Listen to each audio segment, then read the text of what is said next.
ஸ்ரீமத் வால்மீகி ராமாயணம் அயோத்தியா காண்டம் chapter 80.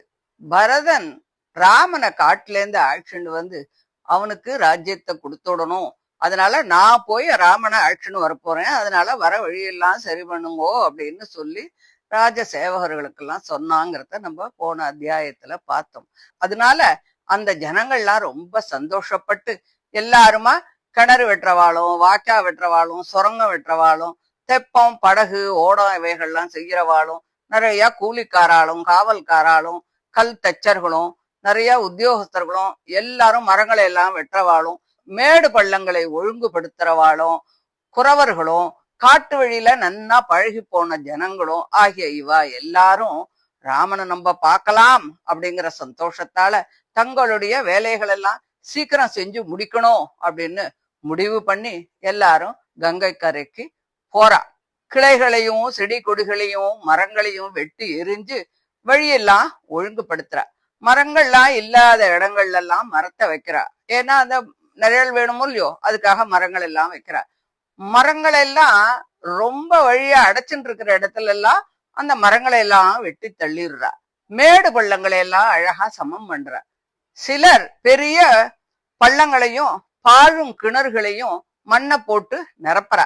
சிலர் பாலங்களை எல்லாம் கட்டுறா. சிலர் அவசியமான இடத்துல ஜலம் வடிஞ்சு போகிறதுக்காக பாத்திகளை வெட்டுறா.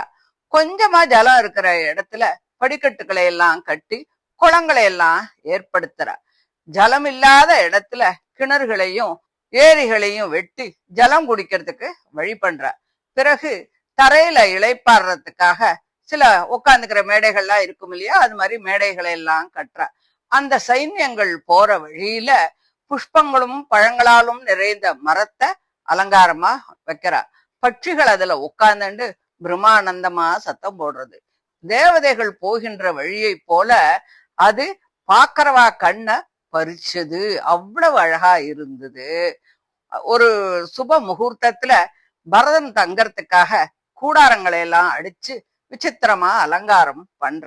அது நவரத்னங்கள் இழைத்த மலை போல இருக்காம் பாக்குறதுக்கு. விசாலமான வீதிகளை எல்லாம் போடுற. தேவ ஆலயங்களும் அரண்மனைகளும் பிரகாரங்களும் எல்லாம் கட்டுற. செடி கொடிகள் எல்லாம் வைக்கிற. ஆகாசத்தை எட்டும் அளவிற்கு உயர்ந்த வீடுகளை எல்லாம் கட்டுறா.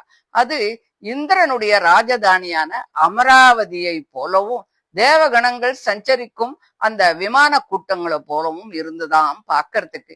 கங்கை கரையில் உள்ள காடுகளின் வழியாக திறமை வாய்ந்த சிற்பிகளால் போடப்பட்ட அந்த வழியானது ராத்திரியில பாக்கிறதுக்கு மேகங்கள் இல்லாத ஆகாசத்துல சந்திரனும் நட்சத்திரனும் பிரகாசிப்பது போல அவ்வளவு ஒளிமயமா அழகா இருந்தது அப்படின்னு சொல்லி இந்த 80வது அத்தியாயத்தை முடிக்கிறார்.